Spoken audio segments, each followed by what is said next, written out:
சீமான் தப்பு பண்ணால் உடனே தட்டிக்கக்கூடிய பாரிசாலை அந்த பக்கம் நின்றுட்டு தடை கொடுப்பார். இலுமினாட்டி விஜய் டூ இப்போ எப்படி பாசக்கார விஜய், அவருக்கு 20% ஓட்டு இருக்கா, இவர் தான் வந்து கணிச்சார் அப்படி சொல்லி ஊட்டிகிட்டு இருப்பாப்புல. இந்த விஷயத்தை பற்றி பேசுங்களாண்ணே. நீங்கள் தான் யார் தப்புனாலும் அப்படி நடுவில் நின்று கேட்பீங்களே சொல்லிட்டு அந்த வார்த்தையை தூக்கி எல்லாம் ஒன்றும் பிரச்சனை இல்லை. அப்போ நடுவல்னு பேசுகிறவர் விஜய் பாருங்கள் 1.5 கோடி ரூபா ஏமாற்றிருக்காரு, 1.5 கோடி ரூபா வந்து படிமான வழி கட்ட மாட்டாரு, 5 கோடி ரூபா பதுக்கியிருக்காருன்னு சொல்லி பேசுங்களேன். பேசுங்க வாயில் இப்போ என்னத்தை வச்சுருக்கீங்க அப்படிங்கிற ஒரு அனைவருக்கும் வணக்கம். இப்போ எல்லா நியூஸ் சேனல்லையும் ஒரு நியூஸ் வந்து பிரபலமாக போயிட்டுருக்கு, பிரேக்கிங் நியூஸாக வந்து போயிட்டுருக்கு. என்ன நியூஸ் அப்படின்னா, விஜய் வந்து ஒரு திருட்டு விஜய் வந்து வருமான வரி கட்டாமல் ஏற்றிட்டு இருக்கக்கூடிய ஒரு ஊழல்வாதி, அதாவது பதுக்கல்னு சொல்லுவாங்கள்ல. நான் வந்து நல்லா சம்பாதிச்ச காசை வந்து முறையாக கவர்மெண்ட்டுக்கு வந்து ஒரு வரி செலுத்தணும் அப்படிங்கிறது எல்லாருமே கட்டுறாங்க. அதில் ஒருத்தன் பதுக்கிறான் பாருங்க, திருட்டு பய அந்த வருமானத்தை வந்து கரெக்டாக கணக்காமிச்சு கவர்மெண்ட் கட்ட வேண்டிய வரியை வந்து கட்டாமல் பதுக்கிற திருட்டு பய விஜய், பதுக்கல்காரன் விஜய், வருமான வரி ஏமாற்றக்கூடியவன் விஜய் அப்படின்னு சொல்லி எல்லா நியூஸ் சேனல்லையும் நேற்றுக்கு இருந்தே வந்து பிளாஸ் நியூஸாக போயிட்டுருக்கு. அதுலேயே அந்த உயர்நீதிமன்ற நீதியரசர் செந்தில்குமார் கொடுத்த தீர்ப்பு இருக்கு இல்லையா, அதை வச்சு விஜயை காரி துப்புறானுங்க. எல்லா நியூஸ் சேனல்லையும் துப்புறாங்க. இந்த இடத்த நம்ம வந்து ஒரு சில சல்லிப்பயல்கிட்ட வந்து கேள்வி கேட்க வேண்டியிருக்குது. இப்போது ஒரு சல்லிப்பைய சொன்னால் 60 நாளில் வந்து நாம் தமிழர் கட்சி வந்து நாரி போயிடும், தேர்தலுக்கு 60 நாள் தான் இருக்குது. அப்போ தேர்தல் வேலையை பார்க்காம விஜயை திட்டிக்கிட்டே இருக்கீங்க, விஜயோட அரசியலை நீங்கள் வந்து எழுதி பேசிட்டே இருக்கீங்க, சாட்டை துறைமுக சீமான்லாம் பேசுகிறீங்க, அப்போ உங்கள் கட்சி வந்து நாரி போயிடும் அப்படின்னு சொல்லி இந்த சல்லிப்பைய பீக்குமார் வந்து சொன்னாப்புல. அதே மாதிரி இந்த பூரிசாலன் அப்படிங்கிற பாரிசாலனுக்கும் அதே வேலை தான், சம்பந்தமாக எடுத்துக்கிட்டு நாம் தமிழர் கட்சி ஏற்றிட்டு இருப்பாங்க. அப்போ இவங்களுக்கு நம்ம செருப்படி கேள்வி வந்து கேட்கணும், நாம் தமிழர் கட்சி நாரி போதா, இல்லை இவங்க ஆதரிக்கக்கூடிய இந்த தற்குறி வெற்றி கழகம் வந்து நாரி போதா அப்படிங்கிறத பற்றி அந்த காணொலி நம்ம வந்து விரிவாக பார்க்க போகிறோம். அதுக்கு நம்ம சேனலை வந்து லைக் பண்ணி சப்ஸ்கிரைப் பண்ணிடுங்க. அதாவது 2015-16 அந்த காலகட்டத்தில் விஜய் வீட்டில் வந்து வருமான வரித்துறை வந்து சோதனை வந்து போடுறாங்க. இப்போ எப்படி KN நேரு வீட்டில எல்லாம் போடுறாங்களோ, எல்லா இடத்துலையும் போடுறாங்களோ அதே மாதிரி போடுறாங்க. அப்போ பல ஆவணங்களை வந்து கைப்பற்றுறாங்க. அந்த ஆண்டில் இந்த நியூஸை பாருங்கள், 35 கோடி ப்ளஸ் வந்து 60 லட்சம், 35 கோடி 60 லட்ச ரூபா கிட்ட வந்து அந்த ஆண்டு வருமான வரி வந்து செலுத்தியிருக்காரு. ஆனால் ஆவணத்தை போய் இந்த வருமான வரித்துறை போய் செக் பண்ணி பார்க்கக்குள்ள புலி படத்துக்கு 30 கோடி ரூபா வாங்கியிருக்கான் சம்பளம். ஆனால் 5 கோடி ரூபா தான் கணக்கில் காமிச்சிருக்காப்புல. 5 கோடி ரூபா பிளாக் பண்ணி பதுக்கல் வேலை, திருட்டு வேலை, அந்த வேலையை வந்து பார்த்து வச்சுருக்காப்புல அப்படிங்கிறத கண்டுபிடிக்கிறாங்க. சரி, கண்டுபிடிச்சி என்ன பண்ணுறாங்க, பெனால்ட்டி போடுறாங்க. இதில் இந்த விஜய் அப்படிங்கிற எவ்வளோ கேவலமான கேடுகட்ட நபர் அப்படிங்கிறது நாரி போச்சு. இன்றைக்கி 1.5 கோடி ரூபா கட்ட சொல்கிறாங்களா, நீ கட்டியிருக்கணுமா, ஆனால் என்ன சொல்கிறான், ஆனால் கட்ட முடியாதுன்ட்டு 2022 போய் அந்த வழக்கை மேல்முறையீடு இந்த மாதிரி சென்னை உயர்நீதிமன்றத்துக்கு போய் டைம் ஆயிடுச்சு. அதாவது இவங்க இந்த மாதிரி 1.5 கோடி ரூபா பெனால்ட்டி போடுறாங்கன்னா அது வந்து 2019 போடணும். ஏன்னா 15 வந்து அவங்க ரைடு பண்ணுறாங்க அப்படின்னா 3-4 வருஷத்துக்குள்ளே போடணும். 2019 ஜூன் 30 வந்து போட்டிருக்கணும். ஆனால் இவங்க என்ன பண்ணுறாங்கன்னா 2022 ஜூன் மாதத்துக்கு அப்புறம் போடுறாங்க, 3 வருஷத்துக்கு அப்புறம் போடுறாங்க. அப்போ இது வந்து லேட்டாக இவங்க என்ன பண்ணுறாங்க, வருமான வரித்துறை கட்ட போடுறாங்க. அது சட்டப்படி தப்புன்னு போகிறான். இவன் ஊழல் பண்ணலை, நான் வந்து அந்த 5 கோடியை வந்து பதுக்கலை அப்படின்னு சொல்ல. நல்லா கேட்டுங்க, ஊழல் பெருச்சாளி விஜய் இந்த மேடையில் பேசுகிறாரே, நான்லாம் ஊழலே பண்ண மாட்டேன், எனக்கெல்லாம் காசே தேவையில்ல, என் கூட இருக்கவங்களாம் ஊழலே பண்ண மாட்டாங்க, அதிமுக ஊழல் கட்சி அப்படின்னு ஒரு சில கட்சிகளை திமுக ஊழல் கட்சி சொல்கிறாரு. ஆனால் இந்த ஆள் ஒரு ஊழல்வாதி அப்படிங்கிறத தானே ஒத்துக்கிட்டு என்ன பண்ணுறான், அந்த பணத்தை 1.5 கோடி கட்ட முடியாது. அப்போ அதில் சட்ட ஓட்டம் என்ன இருக்குது, டைம் வந்து அவங்க லேட்டாக வந்து இந்த மாதிரி பெனால்ட்டி போட்டாங்கன்னு.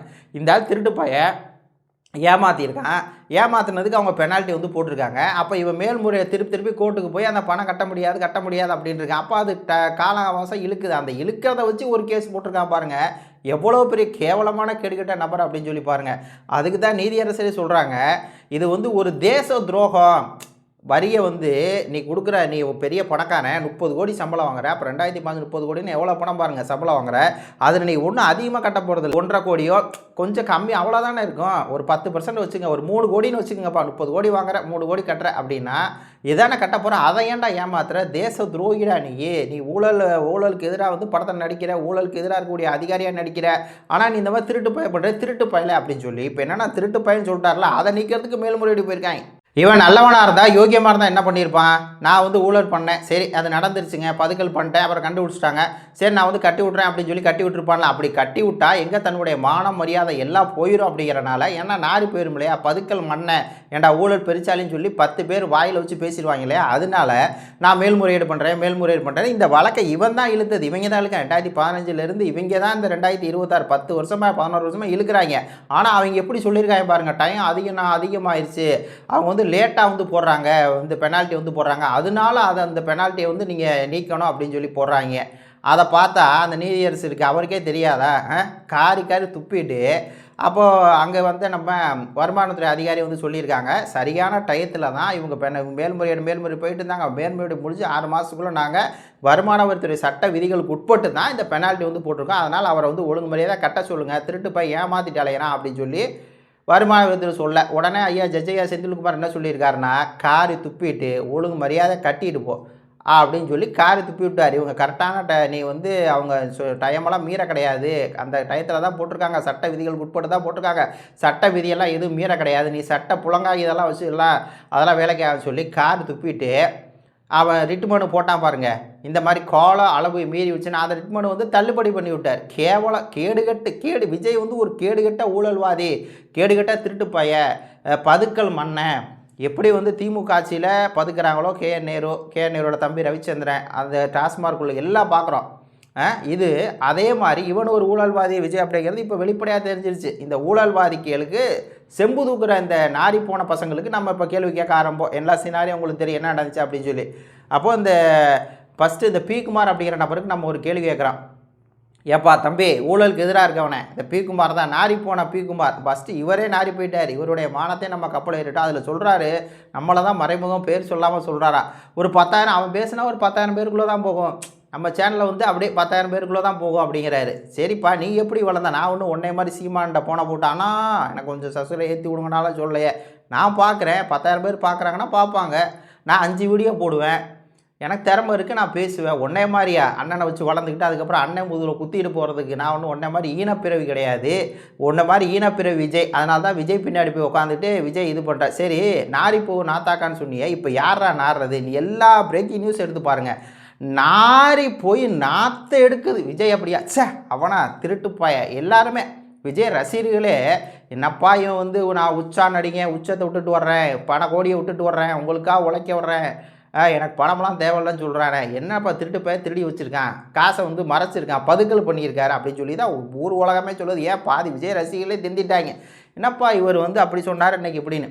அப்போ இந்த பிரியகுமார் யார் நாரி போகிறா, இன்னும் 60 நாளில் இன்னும் விஜய் எப்படி நாடுறாரு அப்படின்னு சொல்லிப்பார். இந்த கரூர் வழக்கில் எப்படி தீர்ப்பற போகுது அப்படின்னு சொல்லிப்பார். எடப்பாடி கொண்டு முன்னாடி எடப்பாடி சப்போர்ட் பண்ணார் விஜய், அதனால் ஏதோ ஒரு பேக்கப் இருந்த மாதிரி இருந்துச்சு. இப்போ எடப்பாடி எதுக்க ஆரம்பிச்சிட்டாரு, எல்லோரும் எதுக்க ஆரம்பிச்சிட்டாங்க. அப்போ கண்டிப்பாக சிக்கி சின்னாபனமாகி 40 பேர் வீழ்ந்ததுக்கு காரணம் விஜய் தான் வரப்போகுது.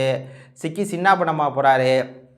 அப்புறம் விஜய் வந்து அடுத்தடுத்த பிரச்சாரங்களுக்கு போகும்போது விஜய் நல்லா மக்கள்கிட்ட கேவலப்படுவார். ஏன்னா அந்த தற்கூரிகள் அப்படி. நேற்று பாருங்கள், பனையூரில் ஏதோ விருப்ப மனுவான் 100 ரூபாயன் கூடிட்டாங்க.